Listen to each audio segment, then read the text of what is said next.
ফাঁসির মঞ্চ থেকে সংসদের মসনদে আসা এটি বাংলাদেশের রাজনীতিতে এক নাটকীয় অধ্যায়।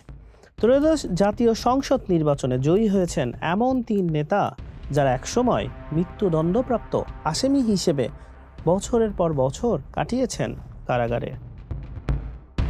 ছাত্র জনতার গণ অভ্যুত্থানে ফ্যাসিবাদের পতন, এরপর রাজনীতিতে নাটকীয় মোড়। স্বৈরাচারের কারাগার থেকে বেরিয়ে এখন তারাই জনগণের ভোটে নির্বাচিত সংসদ সদস্য। 2024 সালের 21 আগস্ট আওয়ামী লীগের সমাবেশে গ্রেনেড হামলার ঘটনায় দায়ের হওয়া মামলায় গ্রেপ্তার হয়েছিলেন সাবেক স্বরাষ্ট্র প্রতিমন্ত্রী বিএনপি নেতা লুৎফুজ্জামান বাবর। 2007 সালের গ্রেপ্তারের পর দীর্ঘ 18 বছর কারাবন্দী ছিলেন তিনি। মৃত্যুদণ্ডের রায় মাথায় নিয়েই কেটেছে সময়। 2024 সালের 5 আগস্ট সরকার পতনের পর আইনি প্রক্রিয়ায় খালাস পান বাবর। কারাগার থেকে মুক্ত হয়ে ফিরে যান নিজ জেলায়। নেত্রকোনা 4 আসনে ধানের শীষ প্রতীকে নির্বাচন করে প্রতিদ্বন্দ্বী প্রার্থীর চেয়ে 1,20,000-এর বেশি ভোটে বিজয়ী হন তিনি।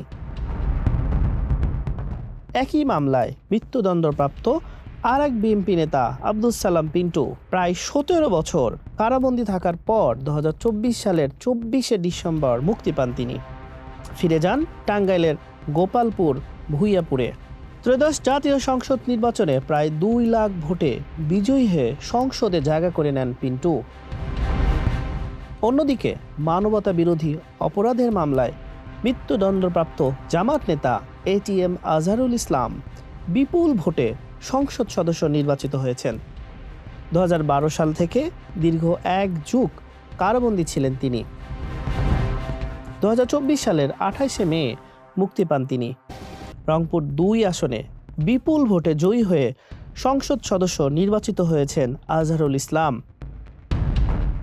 একসময় যাদের মাথার উপর ঝুলছিল ফাঁসির দড়ি, আজ তাদের হাতেই নেতৃত্ব। কারাগারের অন্ধকার থেকে জাতীয় সংসদের আলো, এই 3 নেতার প্রত্যাবর্তন দেশের রাজনীতিতে এক নতুন বাস্তবতার ইঙ্গিত দিচ্ছে। ফাঁসির মঞ্চ এবং গলার ফাঁসির দড়ি থেকে ফিরে আসা এই 3 নেতাকে এদেশের জনগণ পরিয়ে দিয়েছে নেতৃত্বের মুকুট। হাসান শাহরিয়ার, মানব কণ্ঠ।